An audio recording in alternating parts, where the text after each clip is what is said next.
আসসালামু আলাইকুম। সবাই কেমন আছেন? চলে এলাম নতুন আরেকটি ভিডিও নিয়ে। 14ই আগস্ট নবাব আর ব্ল্যাক লায়ন মুখোমুখি হবে।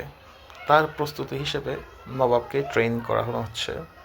পাশাপাশি ব্ল্যাক লায়নও কিন্তু বসে নাই, সেও তার প্রস্তুতি নিচ্ছে। তার প্রস্তুতির অংশ হিসেবে তার মালিক তাকে যে মাঠে খেলা হবে সেই মাঠে নিয়ে ঘুরিয়ে আনছেন এবং নিয়মিত ট্রেনিং করাচ্ছেন।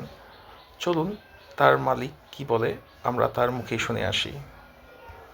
ব্ল্যাক লায়নে খেলা তো 14 তারিখে, তার জন্য ব্ল্যাক লায়ন আসলে আগের সেই রূপী আছে কিনা তাই দেখার জন্য এই মাঠে আনা হয়েছে। আল্লাহর রহমতে রূপ পরিবর্তন হয়নি। আপনাকে দোয়াই কিন্তু ব্ল্যাক লায়ন সুস্থ, সে এখন ভালো সুস্থ হয়ে গেছে। আর 14 তারিখে শুধু ব্ল্যাক লায়ন আর নবাবের খেলা না, কিন্তু ওই জায়গায় আছে কাজীর গাছ জালাল বাইরে যে কালোমানিক আছে, আর সিলেটের একটা গরু নিয়ে আইছে হুমায়ুন ডাক্তার বাইরা, ওই গরুটার নাম আছে ধাপকা, খেলা আছে।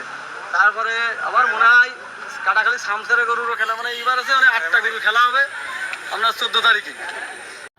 আজ বেশ কিছু জনপ্রিয় ষাঁড় ইসামতি কলেজ মাঠে উপস্থিত হয়েছিল ষাঁড়ের খেলা দেখানোর জন্য। এর মধ্যে ছিল বাংলার বাহাদুর, নিউ বুলেট, কালা বাহাদুর, লাল পাহাড়, দুরন্ত শিকারী ও বাংলা লিঙ্ক। শত শত দর্শক হাজির হয়েছিল ম্যাচটা দেখার জন্য। আপনারা দেখছেন বাংলার বাহাদুরকে। দীর্ঘদিন বসে থাকার পর আজ সে মাঠে নামার সুযোগ পেয়েছিল। দেখছেন খুবই সুন্দর আর চঞ্চল একটি ষাঁড় বাংলার বাহাদুর। কিন্তু প্রশাসনিক জটিলতার কারণে আসলে খেলাগুলো অনুষ্ঠিত হয়নি। দেখছেন ষাঁড়গুলোকে ফিরিয়ে নেওয়া হচ্ছে। আর একটি গুরুত্বপূর্ণ আপডেট হচ্ছে, আসছে 25শে আগস্ট মোল্লারহাট দাড়িওয়ালা স্কুল মাঠে একটি জমজমাট ষাঁড়ের খেলার আয়োজন করা হচ্ছে। উক্ত খেলায় নামি দামি সব ষাঁড়দেরকে দেখা যাবে, এটাই আশা করা যায়।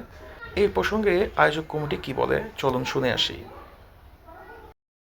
গ্রামের লোকজন নিয়ে বসে একটা সিদ্ধান্ত করেছি, 25 তারিখে আমরা একটা ডেট করছি। এটাই আমাকে সিদ্ধান্ত করছে মুরব্বীরা, এই আর কি এই বিষয় নিয়ে নাড়ই ব্যাপারে নিয়ে এই সিদ্ধান্ত করেছি 25 তারিখে। স্থান হচ্ছে দাঁড়িয়ালা গ্রাম, মোল্লারহাট থানা, দাঁড়িয়ালা হাই স্কুল মাঠ আর কি। আসন্ন এই প্রতিযোগিতা যেন সুন্দরভাবে অনুষ্ঠিত হয়, তাই শুরু থেকে যদি প্রশাসনিক জটিলতাগুলো এড়িয়ে চলে যাওয়া যায়, সেই ব্যবস্থা গ্রহণ করলে অবশ্যই দর্শকরা উপকৃত হবে।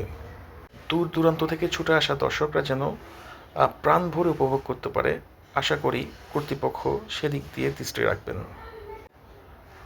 আমার ভিডিওগুলো যদি আপনাদের ভালো লাগে অবশ্যই লাইক করবেন, কমেন্ট করবেন, চ্যানেলটি সাবস্ক্রাইব করতে ভুলবেন না। আপনাদের যে কোনো ধরনের পরামর্শ অবশ্যই আমরা মাথায় রেখে কাজ করব। সবাই ভালো থাকবেন। ধন্যবাদ। আসসালামু আলাইকুম।